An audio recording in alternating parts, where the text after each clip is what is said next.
1996 in the western United States wasn't just another tick on the calendar. It was a whirlwind year, full of defining moments, strange headlines, cultural spectacle, and moments that still spark nostalgia. From dramatic political developments to unforgettable award shows, from tech beginnings to environmental oddities, the West carved out its own unique corner in the decade's timeline. It was a mashup of major milestones, offbeat pop culture detours, and a fair share of dramatic left turns that had people either scratching their heads or grabbing their popcorn, depending on the day.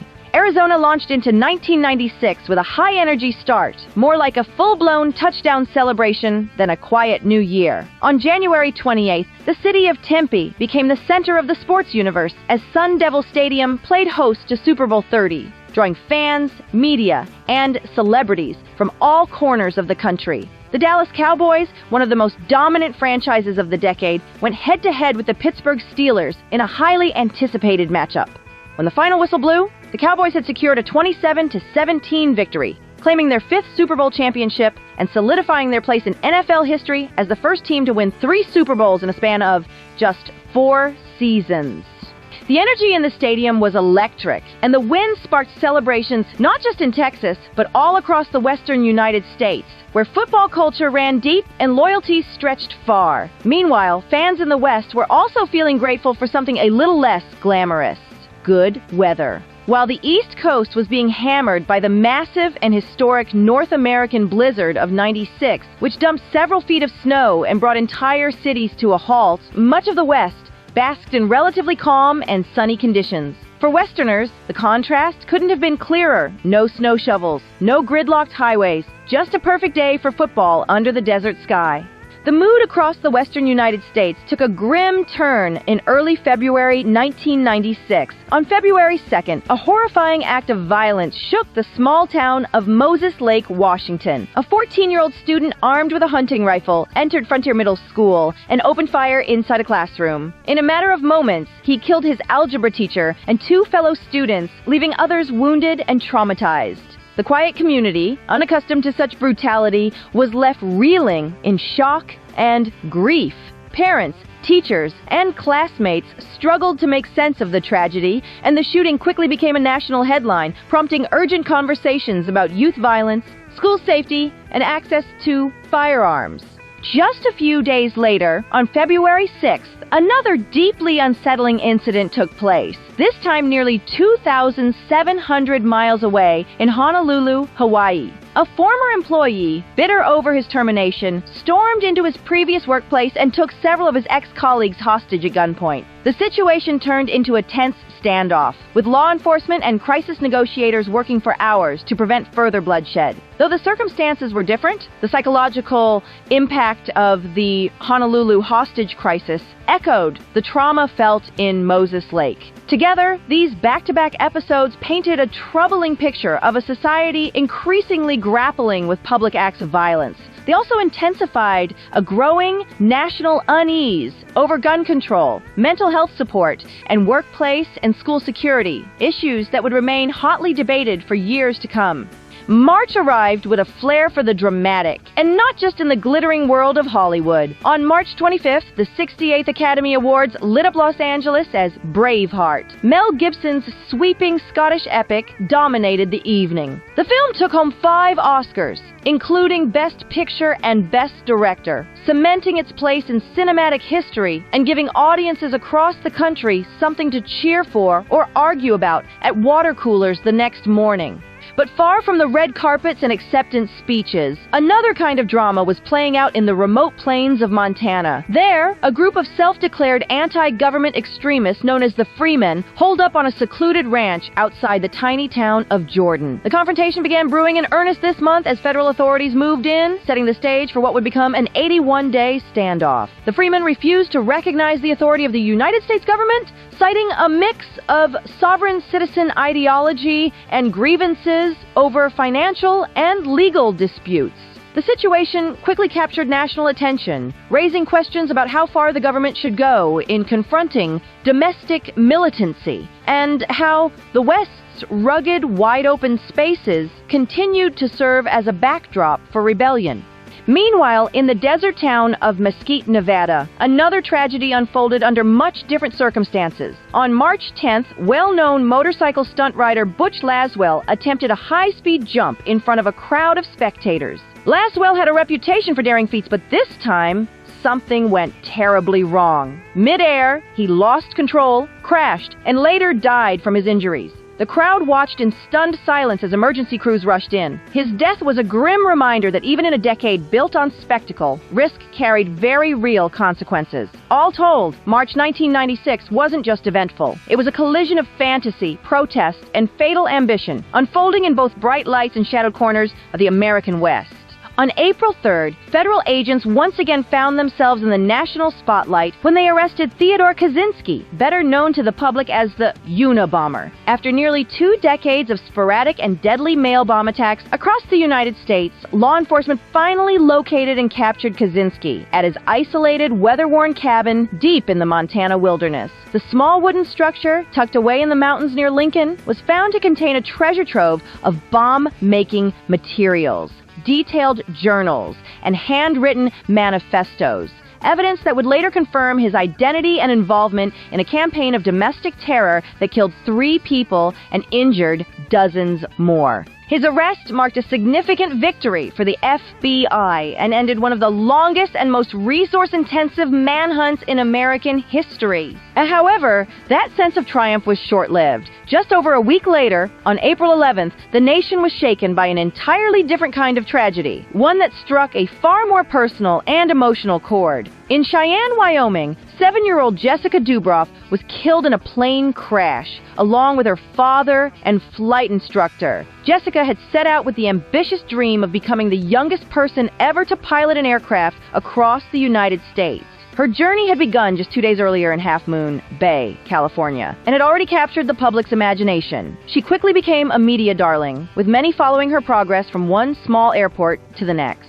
But as her plane took off from Cheyenne amid poor weather conditions and heavy rain, disaster struck. The small single-engine aircraft crashed shortly after takeoff, ending her life and cutting short a dream that had inspired many. The heartbreaking accident led to national mourning and a wave of questions about the safety and ethics of allowing a child to participate in such a dangerous endeavor. Though she was technically not a licensed pilot and had to be accompanied by an adult, the event raised concerns that public fascination and media attention may have played a role in encouraging the flight.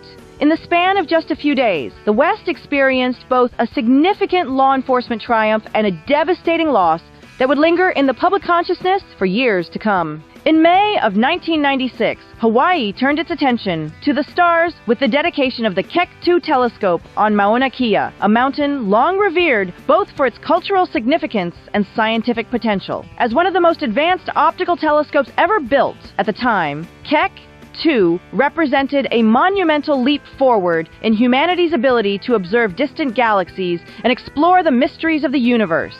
Scientists and astronomers across the globe hailed the occasion as a landmark moment. And in the islands, there was a palpable sense of pride that Hawaii was playing such a central role in expanding our view of the cosmos. Meanwhile, back on Earth and far removed from the quiet of observatories, movie theaters across the western United States were buzzing with audiences flocking to see Twister, the adrenaline-pumping disaster film filled with flying cows, crumbling farmhouses, and roaring tornadoes captivated moviegoers with its special effects and high-stakes drama. It quickly became a box office smash and a cultural phenomenon, helping to define the summer movie season and fueling new interest in storm chasing and extreme weather. But as viewers were entertained by fictional catastrophes on the big screen, a real-life tragedy was unfolding in the skies over Florida. On May 11th, ValueJet Flight 592 crashed into the Everglades shortly after takeoff from Miami, killing all 110 people on board. Investigations later revealed that improperly stored oxygen generators in the cargo hold caused a devastating fire. The crash sent shockwaves through the airline industry and struck a nerve with Western travelers, many of whom had embraced the growing number of low-cost carriers that promised affordable fares and more flexible options. For those living in sprawling states like California, Nevada, and Arizona, where budget flights had become essential for both business and leisure, the incident was a sobering reminder of the hidden costs of deregulation and the dangers of cutting corners in pursuit of profit.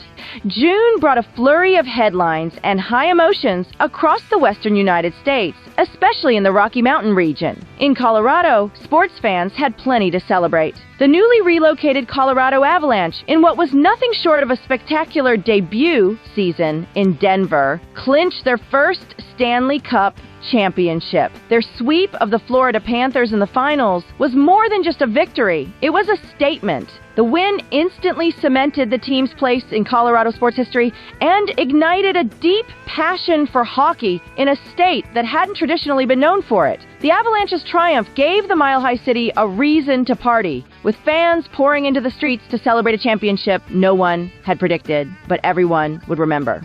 Further north in Montana, the mood was far more tense, but no less significant.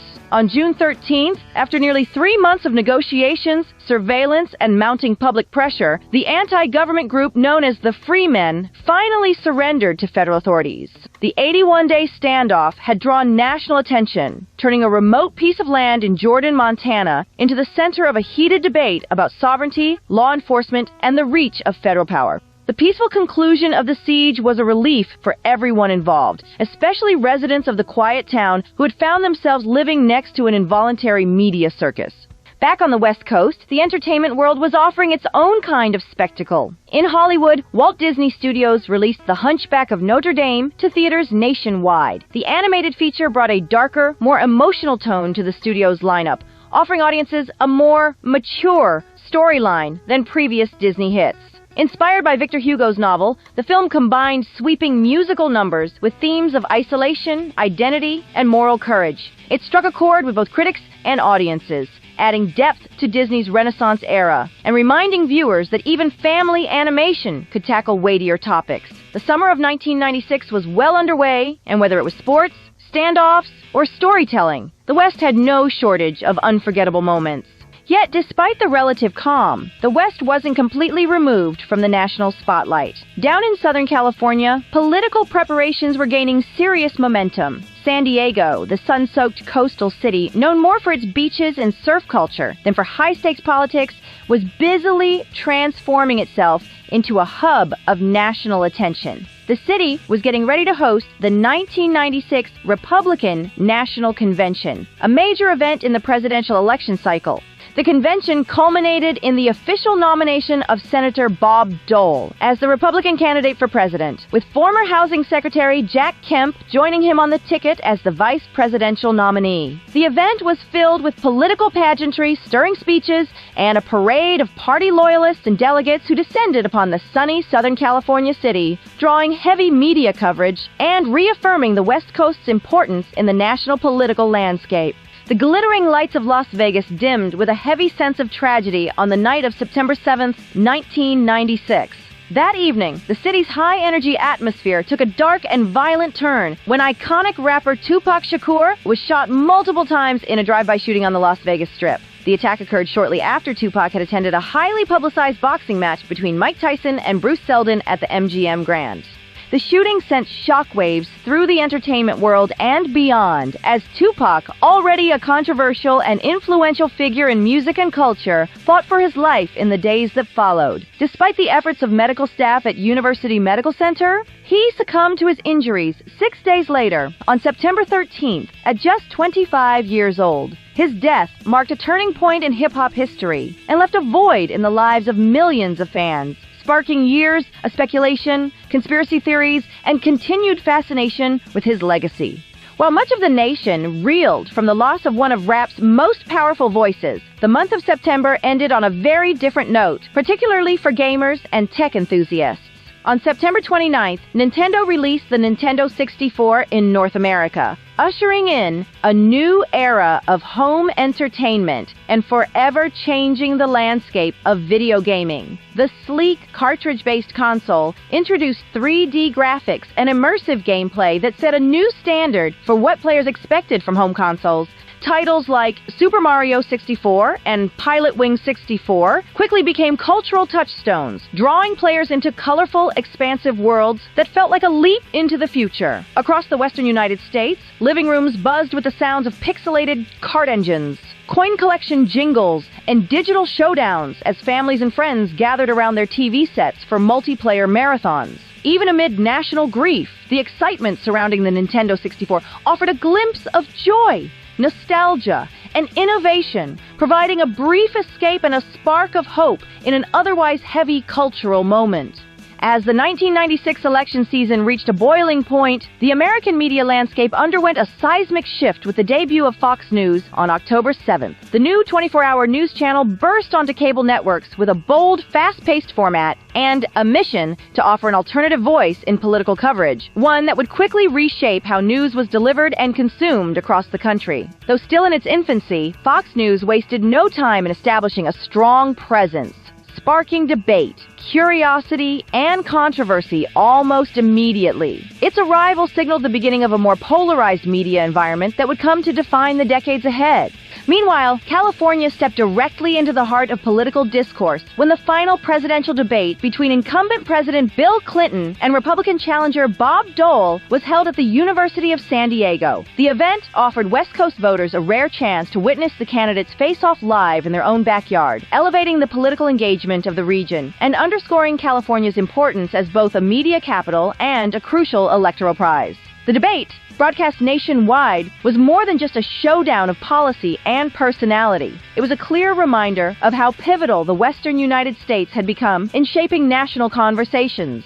After President Bill Clinton secured re-election on November 5, 1996, defeating Republican challenger Bob Dole for a second term in office, the country, fatigued from months of political campaigning and debate, began to shift its attention toward lighter, more entertaining diversions. Just 10 days later, on November 15th, Space Jam premiered in theaters across the United States. The film, a quirky and nostalgic blend of live action and animation, starred basketball legend Michael Jordan alongside the iconic Looney Tunes characters. With its over-the-top premise of NBA talent being stolen by aliens and Jordan teaming up with Bugs Bunny and the gang to win it back in an intergalactic basketball showdown, the movie captured the unique cultural energy of the mid-1990s.